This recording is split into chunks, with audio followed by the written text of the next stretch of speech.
Abot-abot ang pasasalamat ni Papa Piolo Pascual sa mainit na suporta sa hit teleserye nilang Pamilya Sagrado. Sa nalalapit na pagtatapos, ano kayang mga pasabog at revelasyon ang dapat abangan? Ang chika sa Balitang A to Z Showbiz ni Lane Garcia. Lane!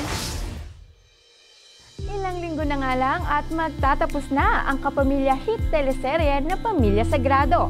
Habang papalapit ang finale, abala naman na si Piolo Pascual sa mga susunod niyang proyekto. Walang hanggang pasasalamat ang mensahe ng kapamilya actor na si Piolo Pascual para sa mga taga-subaybay ng teleseryeng Pamilya Sagrado. Thank you for supporting our show and for always being here. You know, we're just in one business, so I really appreciate you guys. Thank you, thank you.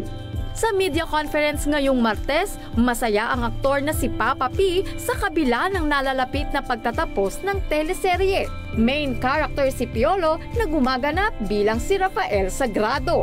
Ibinahagi rin ni Piolo ang pinakamahirap na role niya bilang artista. Playing the president, playing the father of these two kids, and playing alongside the greats, you know.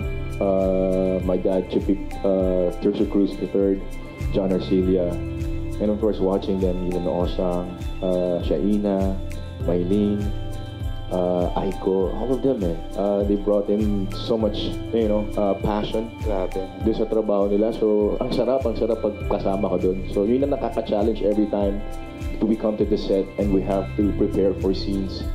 Marami raw natutunan dito si Papa P na maaaring mai-apply sa tunay na buhay. A lot, you know, just being a father, being a person, being a human being, being a son. I guess dedication to the craft and being willing to learn and be told what to do. And I guess importante yung attitude. Dagdag ni Piolo, hindi lang sila family sa harap ng camera. Dahil pati off-cam, tunay na magkakapamilya ang turingan nila. Kaya naman sa nalalapit na pagtatapos ng Pamilya Sagrado, ano pa kaya ang natatagong sikreto ng Pamilya Sagrado ang mabubunyag?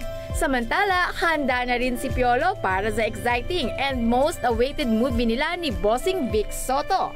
Yan ang MMFF 2024 entry na The Kingdom na ipapalabas sa mga sinihan sa December 25.